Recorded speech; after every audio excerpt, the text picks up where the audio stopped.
Today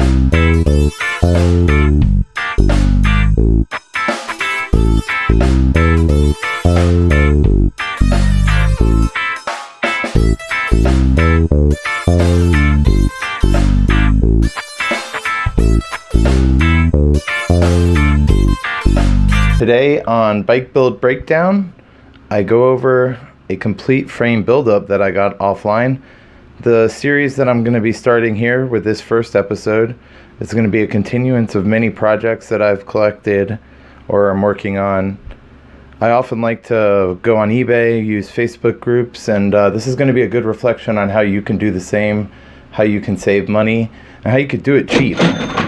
Overall, I would say you could clone this for $500 or less, and what I'm going to do is give you a good breakdown on what I think is cost savings, what I think is beneficial, and why I think you should also do something like this. And what we have here today is a Trek 5500 OCLV.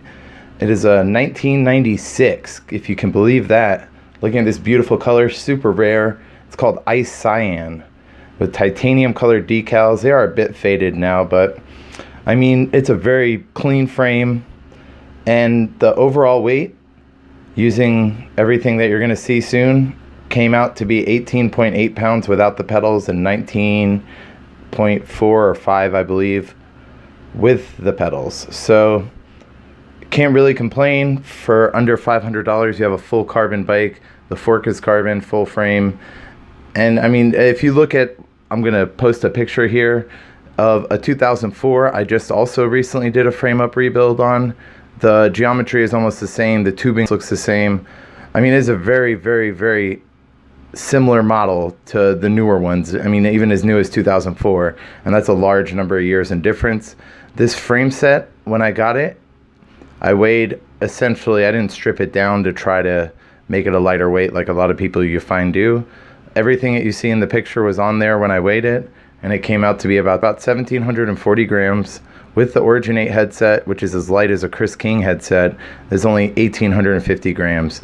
But okay, enough of this. Let's get into the full build breakdown. So this frame was purchased off of eBay. I just did the same as I usually do. I find something, I put it in my watch list, and I place a max bid of what I want to do, and honestly, I don't even look back. It gives me the notification if I win the auction.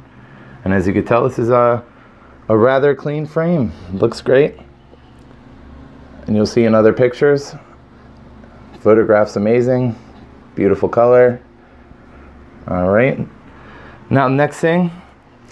Although you don't have to get something like these, and I did have these sitting around. These are Campagnolo Lamda wheels with Shimano 105 hubs. A comparable wheel set would be something like maybe a Mavic Open Pros with some Shimano 105 hubs, or commonly they have Ultegra. You get something like that for around $150. For the crank set, a big tip here, you are able to buy these off of Tri Bikes. A lot of these guys will take these off going for smaller 5034 or something like that. This is exactly how I got that. It actually, I did weigh this against an Ultegra. I did not write down the numbers, this was months ago, but it is comparable in weight to an Ultegra with the bottom bracket and everything. And it is also very stiff. Nice hollow crank set, can't complain. 5339 tooth. Complemented by, let's see if we can get it. A nice light crank, should have a matching front derailleur in my opinion. This is a SRAM Force, which is comparable to Shimano Ultegra. And this is a pretty new model, very lightweight, braze-on. You can find this off of Amazon for less than $40 new. And that's exactly what I did. You'll find the links to this, and also this chain here, this gold chain. You'll also find the links to that in the description. It is a KMC light chain. It looks like it is made in the same factory as KMC. It is actually slightly lighter, and it is a Chinese name brand, but I did a review of these that you can also check in my video playlist, and I think it's great. Lightweight, durable, quiet, can't ask for more. A good tip here for your rear derailleur. This is actually a 9-speed rear derailleur, and I'm actually running 10-speed, as you know.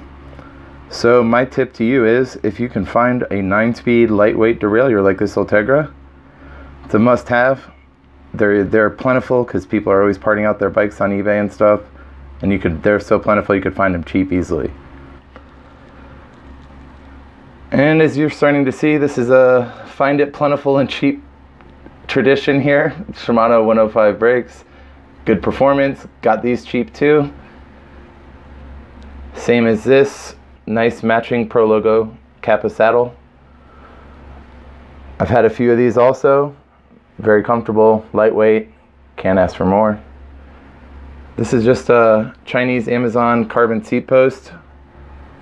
You could even trim them down because they come pretty long if you're trying to save some weight. This is actually uncut, so you're going to see there's going to be a few ways for you to actually spend a little more time on your build, or perhaps change a few things and save some weight yourself. So the next step here on the weight savings tips, I did stick with the threaded headset as mentioned, the Origin 8.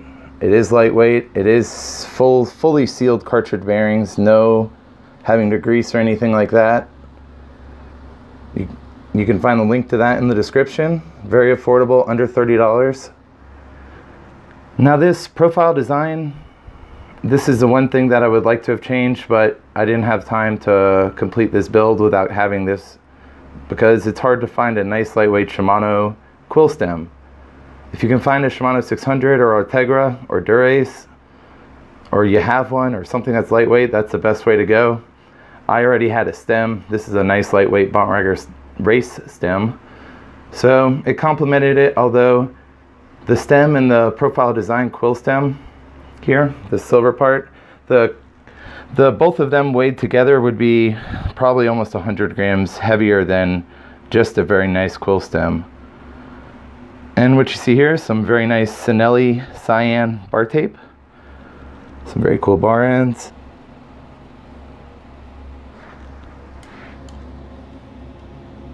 Yeah, very cool. Looks great, feels great, super durable. It's less than $25 off Amazon. Link to this will also be in the description. And if you've watched my videos, you'll notice these are shifters I did a video on as well. I bought these broken. You can categorize things by condition in eBay. It's also another great tip. When you do, click not working, and almost all of those that are not physically damaged, look at these, this is just how I got them. They look great. A little bit of used wear, but nothing looks wrong with them normally. You know, there's like nothing, no lever snapped off or anything. Like I'm saying, any physical damage, maybe stay away. But you see a pair like these, they're listed not working and they're cheap, grab them. I got these less than $45, just less than 30 minutes, and that includes me filming a video and all of that. It took me to get them working, and they're flawless. They're super great lubed wise. They're very, very smooth, crisp shifting. It's like they never had a problem. This is super cost effective, and I mean, if you wait around, you could also find some Ortegras or maybe even some Duraces. So there it is, guys. The first episode of the bike build breakdown with my very cool 1996 Trek 5500.